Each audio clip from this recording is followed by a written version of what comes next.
Good afternoon, friends. It's Tuesday, November 10. Welcome to my daily reflection.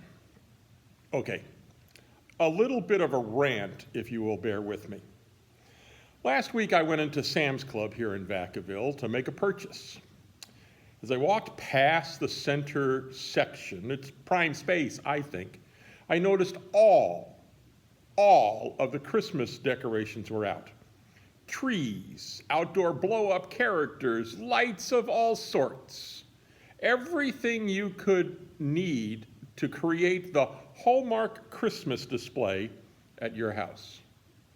That's when the alarms went off in my head. Christmas already? We're barely past Halloween, and those items are up for sale.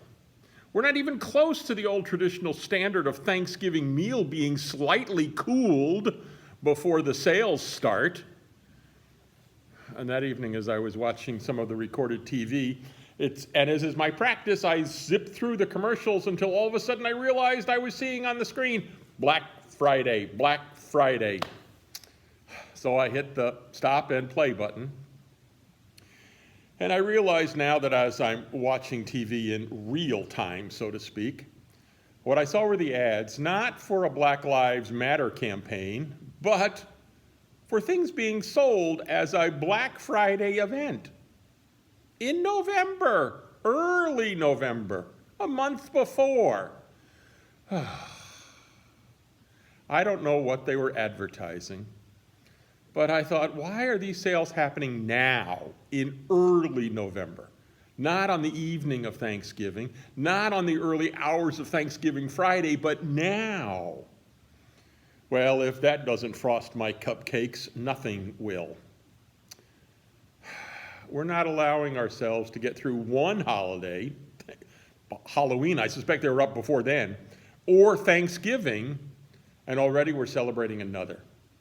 Is it because of COVID-19 and that no one has been shopping for these last 8 months, or all they've been buying is toilet paper and essential items? Is it because we are really intent on celebrating the wonderful news of Jesus being born? Of God coming to earth and joining us in our human form? No, let's be real. It has nothing to do with any of the religious portions of the celebration of Christmas. It has everything to do with the commercial celebration of a major time when everyone is expected to spend all of that stimulus money buying things. But we can now say Merry Christmas, can't we?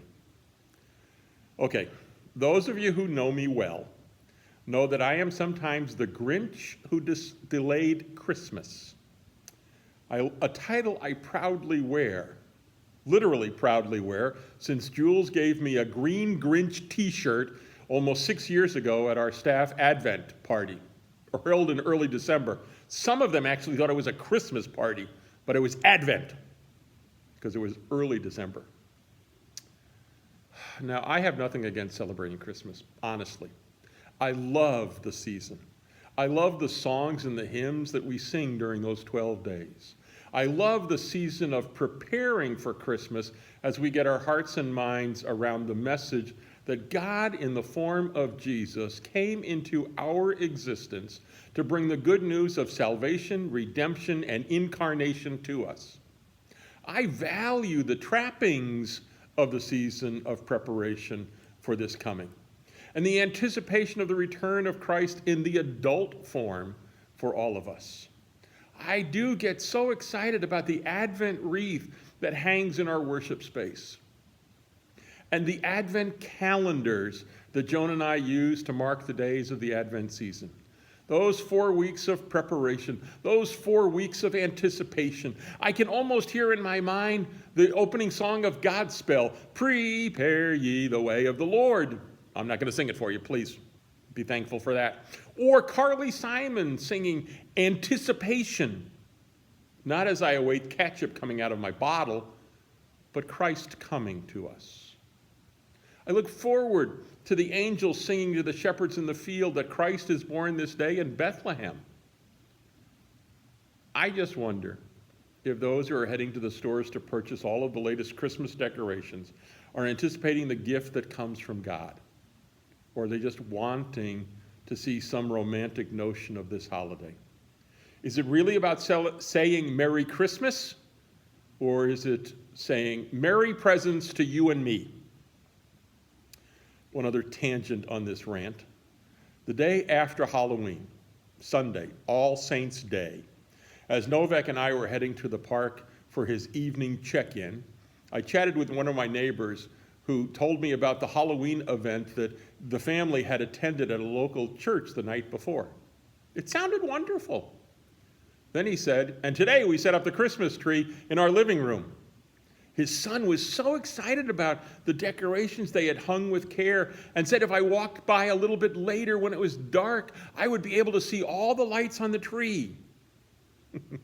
In my sarcastic mind, I said, not out loud, but up here I said, I hope they're watering that tree, or better yet, that it's an artificial one, since I don't really want the fire department to be here in a few weeks putting out a fire at their house. I'm also willing to bet, based on prior knowledge, that the decorations both inside and outside of their house will all be down by December 27th, 2 days into the Christmas season. Well, so much for the rant. Thanks for listening. That from the Grinch who delayed Christmas to December 25th. We still have a couple more weeks of the Pentecost season before we enter Advent on November 29th. Make sure it happens in the right month, please. But as always, I look forward to seeing you on Sundays, seeing your shiny faces sitting here in the pews. And I've got a new challenge for myself. JD reminded me, or challenged me, to look at the camera from now on when I preach on Sunday morning rather than at all the chairs. I've been looking at the chairs to see all of you. Now I need to look up at the camera to see into your faces so that you can see me rather than the top of my head. Probably makes me seem dour. Thank you, JD, for that recommendation.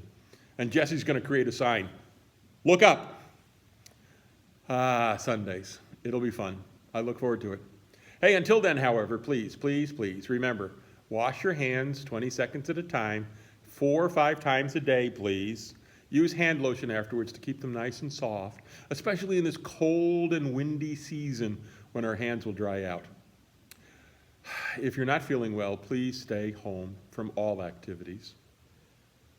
Wash those hands, wear those masks, stay 6 feet apart from one another when you're in crowds. How's that possible? But when you're with your family, stay close, hug one another, because it's important to show love for one another, both in the embraces and in the masks we wear. And of course, Sergeant Hester House dismisses us with those incredibly good words, be careful out there.